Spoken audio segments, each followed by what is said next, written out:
আমার মনে হয় সাউথ কলকাতার সবথেকে বড় উচ্চতম প্রতিমা যদি বলি সেটা কিন্তু এইটাই হতে পারে।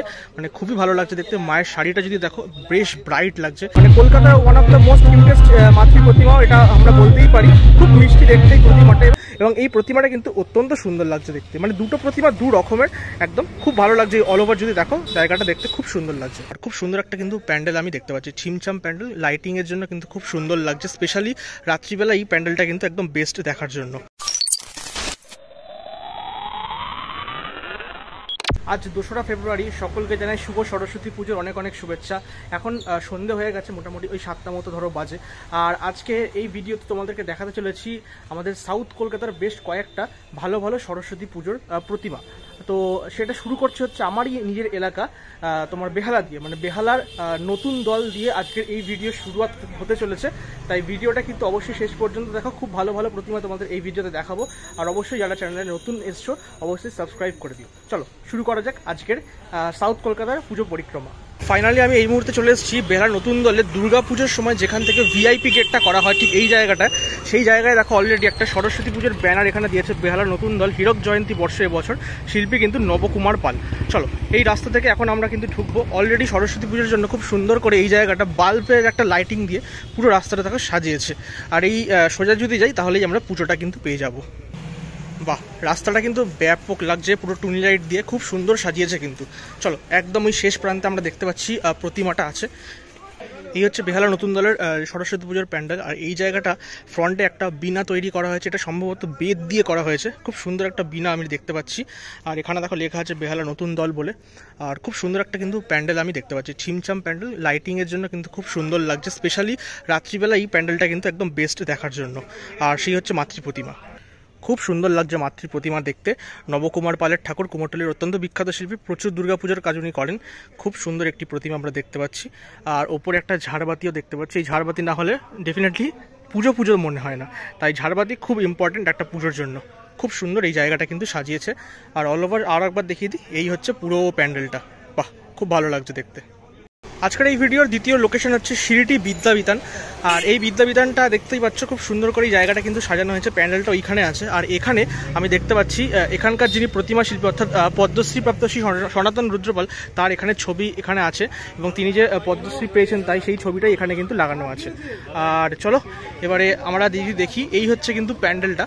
এখানে দেখো প্যান্ডেলটা কিন্তু খুব একটা ইম্পর্টেন্ট নয়, প্রতিমাটাই সব থেকে বেশি ইম্পর্টেন্ট আমি যদি দেখি এখানে। এবং এই জায়গাটা যদি দেখো, পুরো জায়গাটা কিন্তু লাইটিং দিয়ে বেশ সুন্দর করে কিন্তু ডেকোরেশন করা হয়েছে এই জায়গাটা। আর চলো বেশি কথা না বলে মণ্ডপের ভেতরে প্রবেশ করা যাক। আর মণ্ডপের ভেতরে প্রবেশ করার আগে এখানে আমি দেখতে পাচ্ছি একটা সুন্দর মাতৃ প্রতিমা রাখা আছে সরস্বতী, সেটা কিন্তু দেখতে বেশ ভালো লাগছে এই ঠাকুরটা দেখতে। আর ওই হচ্ছে মাতৃ প্রতিমা সনাতন রুদ্রপালের তৈরি। উপরের এই জায়গাটা কিন্তু বেশ সুন্দর ঝাড়বাতি লাগানো হয়েছে, যেটা দেখতেও বেশ ভালো লাগছে। ঝাড় না হলে কিন্তু পুজো মনে হয় না, সেরকমই ভেতরেও একটা বিশাল বড় কিন্তু ঝাড় আছে। জায়গাটা কিন্তু বেশ একটা জাঁকজমকপূর্ণ লাগছে দেখতে। এই হচ্ছে মাতৃ প্রতিমা সনাতন রুদ্রপালের তৈরি। অসাধারণ একটি কিন্তু ক্রিয়েশন আমি দেখতে পাচ্ছি, আর বিশাল বড়। আমি মাতৃ প্রতিমার একদম সামনেটা দাঁড়িয়ে আছি, মানে মাথা উঁচু করে লিটারালি আমাকে একদম ওপর পোর্শনটা দেখতে হচ্ছে, এতটাই উঁচু এই মাতৃ প্রতিমা। আমার মনে হয় সাউথ কলকাতার সবথেকে বড় উচ্চতম প্রতিমা যদি বলি সেটা কিন্তু এইটাই হতে পারে। মানে খুবই ভালো লাগছে দেখতে। মায়ের শাড়িটা যদি দেখো বেশ ব্রাইট লাগছে। আর বিশেষ করে যেই কাজগুলো যদি দেখো, এই যে কাজ কলকাগুলো, এগুলো কিন্তু বেত দিয়ে করা হয়েছে আমি যদি খুব ভুল না করি, বা সেই বিভিন্ন জিনিসপত্র দিয়ে কিন্তু যেগুলো ইকো ফ্রেন্ডলি সেগুলো দিয়ে কিন্তু এই জায়গাগুলো কিন্তু পুরো জায়গাটা কিন্তু সাজানো হয়েছে। বেশ ভালো লাগছে দেখতে। দেখো খুব সুন্দর হাতের কাজ আর একদম নিখুঁত কাজ। আর মায়ের কিন্তু বিভিন্ন রূপ এখানে আমরা দেখতে পাচ্ছি। এই যে জায়গাগুলো দেখছি এখানে মায়ের বিভিন্ন রকম রূপ আমরা কিন্তু এখানে দেখতে পাচ্ছি। আর এছাড়াও একদম ওপরে জগন্নাথ মহাপ্রভুর একটি মূর্তিও রাখা আছে ওই জায়গাটায়। মায়ের মুখটা কিন্তু বেশ ভালো। ফাইনালি আজকের এই ভিডিওর তৃতীয় লোকেশন হচ্ছে Thakurpukur SV park. I love SV park বলে এখানে খুব সুন্দরভাবে লেখা আছে। আর এখানে সবাই জানো দুর্গা পুজো খুব বিখ্যাত, এবং সরস্বতী পুজোও কিন্তু এখানে খুব ভালোভাবে হয়। যদিও বিগত বছরগুলো আরও বেশি ভালো করে প্যান্ডেল করে এবছর একটু ছিমছাম হয়েছে যদিও দেখতে পাচ্ছি। আর ভেতরে প্রতিমা আছে, তোমাদের প্রতিমাটা একবার চলো দেখিয়ে আনি। আর এই সেই জায়গা যেখানে কিন্তু বিখ্যাত একটা দুর্গা পুজো কিন্তু প্রত্যেক বছর হয়ে থাকে। আর এই হচ্ছে বাণী বন্দনা 2025 প্রতিমা কিন্তু এখানেও নবকুমার পাল। নতুন দলেও আমরা দেখেছি নবদার ঠাকুর, এখানেও কিন্তু নবকুমারের ঠাকুর আমরা দেখতে পাচ্ছি। চলো ভেতরটায় প্রবেশ করা যাক। এই হচ্ছে কিন্তু প্যান্ডেল একদম নর্মাল প্যান্ডেল, কিন্তু অন্যান্য বছর যেটা বলছিলাম অনেক বেশি ভালোভাবে প্যান্ডেলটা করা হয়। তবে এবছর প্যান্ডেলে খুব একটা খরচা হয়নি। এই ওপরে একটা সুন্দর ঝাড়বাতি দেওয়া হয়েছে। আর মেনলি এখানে কিন্তু প্রতিমাতে এই বছর খরচা করেছে নবকুমার পালের ঠাকুর কুমারটুলির, এবং এই হচ্ছে মাতৃ প্রতিমা এসডি পার্কের। অত্যন্ত সুন্দর লাগছে মায়ের মুখটা দেখতে, দেখো পুরো একদম টানা টানা চোখ, যেমন প্রতিমার হওয়ার কথা ঠিক সেরকমই। অলওভার যদি দেখো প্রতিমাটা কিন্তু বেশ বড়, মানে আমি যদি এখান থেকে ধরি অনেকটাই বড় চালচিত্র নিয়ে আমরা দেখতে পাচ্ছি প্রতিমাটা। খুব সুন্দর লাগছে মাকে দেখতে এখানে। আর অলওভার এই জায়গাটা ঠিক এখন এরকম দেখতে লাগছে। আর ঠিক আমার এখনও মনে আছে দুর্গাপুজোর সময় কিন্তু খুঁটি পুজোটা ঠিক ওই জায়গাটায় হয়ে থাকে, তো সেই কথাগুলো আমার মনে পড়ে যাচ্ছে এই মুহূর্তে। তো ঠিক আছে, চলো আজকের এই হচ্ছে 3 নম্বর প্রতিমা আজকের এই ভিডিওর। আর এসডি পার্কে ঠাকুর দেখতে এসে আরেকটা জিনিস দেখতে পেলাম, দুর্গাপুজোর এখানে ব্যানার কিন্তু অলরেডি টাঙানো হয়ে গেছে। এবছরের সমগ্র পরিকল্পনা কিন্তু রাজুদা কিন্তু এই বছরে এসডি পার্কের দুর্গাপুজোর প্যান্ডেল করছে। তো এটা জাস্ট একবার তোমাদের দেখিয়ে দিলাম এই ভিডিওতেই, সরস্বতী পুজোর ভিডিওতেই। এইটা দুর্গাপুজোর সময় আরও ভালো করে তোমাদেরকে অবশ্যই দেখাবো। এখনও পর্যন্ত আজকের এই ভিডিওতে যে 3টে সরস্বতী ঠাকুর তোমাদের দেখালাম, প্রত্যেকটা ঠাকুর কিন্তু খুবই সুন্দর। তোমাদের কেমন লাগলো এই 3টে ঠাকুরের মধ্যে অবশ্যই কমেন্ট বক্সে জানিও। আর এরপরেও আরও 2-3টে ঠাকুর কিন্তু দেখাতে চলেছি এই ভিডিওতে। আজকের ভিডিওর পরবর্তী লোকেশন বজবজ সান্যাল বাড়ি। এই বাড়িটা কিন্তু বজবজের নারকেলডাঙ্গায় অবস্থিত, এবং এবছর তাদের যে থিম দেখতেই পাচ্ছ লেখা আছে পাথর প্রতিমা, এবং প্রতিমা কিন্তু বানিয়েছেন শ্রী উৎপল ঘোষ মহাশয় এবং সৃজনের বুবাই মান্না, এবং সাবেকি প্রতিমা যেটা পুজো হবে সেই প্রতিমাটা কিন্তু বানিয়েছে জয়ন্ত দে, এবং বাকি এখানে দেখো যারা নাম লেখা আছে প্রত্যেকেই কিন্তু টিম মেম্বার এনাদের। তো এই পুরো জায়গাটা যদি দেখো বেশ সুন্দর করে কিন্তু এই পোস্টারটা করা হয়েছে।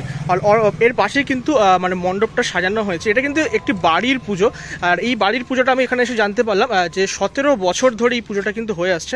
প্যান্ডেলটা যদি দেখো হাইফাই কিছু না, এবার ছিমছামের মধ্যে কিন্তু খুব সুন্দর একটা এখানে মণ্ডপ আমরা দেখতে পাচ্ছি, এবং এখানে লাইটের যে কন্ট্রাস্ট সেটা কিন্তু বেশ ভালো লাগছে। একটা আলো আধারি ব্যাপার কিন্তু আছে এই পুরো জায়গাটার মধ্যে। প্রতিমাটা তোমাদেরকে দেখাই, তাহলে আমরা দেখতে পারবো অত্যন্ত সুন্দর একটি মাতৃ প্রতিমা এই বজবজ সান্যাল বাড়িতে আমরা দেখতে পাচ্ছি। মায়ের মুখটা যদি দেখো অপূর্ব সুন্দর লাগছে দেখতে।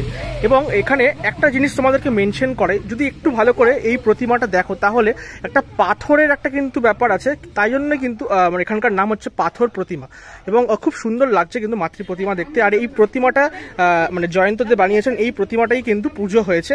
আর আজকে 2 তারিখ মানে 2 ফেব্রুয়ারি অলরেডি পুজো অনেক জায়গাতেই হয়েছে, তো এখানেও কিন্তু দেখতে পাচ্ছি পুজো অলরেডি হয়ে গেছে। বজবজ সান্যাল বাড়ির পর এখন আমরা চলে এসেছি বাটার মোড়ে। আর বাটার মোড়ে একটি সরস্বতী পুজো হচ্ছে, যেটা কিন্তু বেশ সুন্দর একটা প্রতিমা এখানে কিন্তু হয়েছে, সেটাই তোমাদেরকে দেখাই। চলো, প্যান্ডেলটা কিন্তু ছিমছাম করেছে কিন্তু ভালো লাগছে। চলো আসল যে কাজটার জন্য এখানে এসেছি সেটা দেখাই। মানে প্রতিমাটা কিন্তু এখানকার দারুণ লাগছে দেখতে। এই হচ্ছে সেই মাতৃ প্রতিমা প্লাস পয়েন্ট ক্লাবের, মানে বাটানগর প্লাস পয়েন্ট ক্লাবের অসাধারণ কিন্তু মাতৃ প্রতিমাটা লাগছে। এইখানে দেখো একদম একটা কিউট মাতৃ প্রতিমা বলা যেতে পারে, মানে কলকাতার one of the most cutest মাতৃ প্রতিমা এটা আমরা বলতেই পারি। খুব মিষ্টি দেখতে এই প্রতিমাটা, এবং এই প্রতিমাটা কিছুটাই গত বছরের নর্থ কলকাতার কোনো একটা জায়গায় আই থিঙ্ক আমার মনে হচ্ছে হয়েছিল, আমি যদি খুব ভুল না করে থাকি, সেখানকারই আদলে এবারে বাটানগরে করেছে। তো ভালো লাগছে বেশ, একদম ভিডিও লাস্টে এসে এত সুন্দর একটা প্রতিমা তোমাদের দেখাতে পাচ্ছি, খুব ভালো লাগছে দেখতে। আর ভেতরে যদি জায়গাটা দেখো ঠিক এইরকম কিন্তু জায়গাটা কিন্তু সাজানো হয়েছে, এবং ওপরটা একটা কিন্তু ঝাড়বাতিও কিন্তু এখানে লাগানো আছে। এছাড়া ভেতরের অংশটা ঠিক এইরকম কিন্তু দেখতে লাগছে, খুব সুন্দর লাগছে। তাহলে বন্ধুরা আজকের এই দক্ষিণ কলকাতার বেশ কয়েকটি ভালো ভালো প্রতিমা তোমাদেরকে এই ভিডিওর মাধ্যমে তুলে ধরার চেষ্টা করলাম। আশা করি তোমাদের ভিডিওটা খুব ভালো লেগেছে, এঙ্গেজিং লেগেছে, এবং সরস্বতী পুজোর দিন সন্ধ্যেবেলায় বেরিয়ে এতটা ভিড় পাবো, বিশেষ করে বাটার দিকে যখন গেছিলাম বিশাল ভিড় ছিল। তো যাই হোক, খুব ভালো লাগলো আজকের সন্ধ্যেবেলাটা, মানে সরস্বতী পুজো দেখে দেখেই কেটে গেল। আর ভিডিওটা ভালো লেগে থাকলে অবশ্যই শেয়ার করতে ভুলো না, যারা চ্যানেলে নতুন আছো অবশ্যই সাবস্ক্রাইব করে দিও। দেখা হচ্ছে খুব তাড়াতাড়ি পরবর্তী ভিডিওতে। আজকের মতো গুড বাই।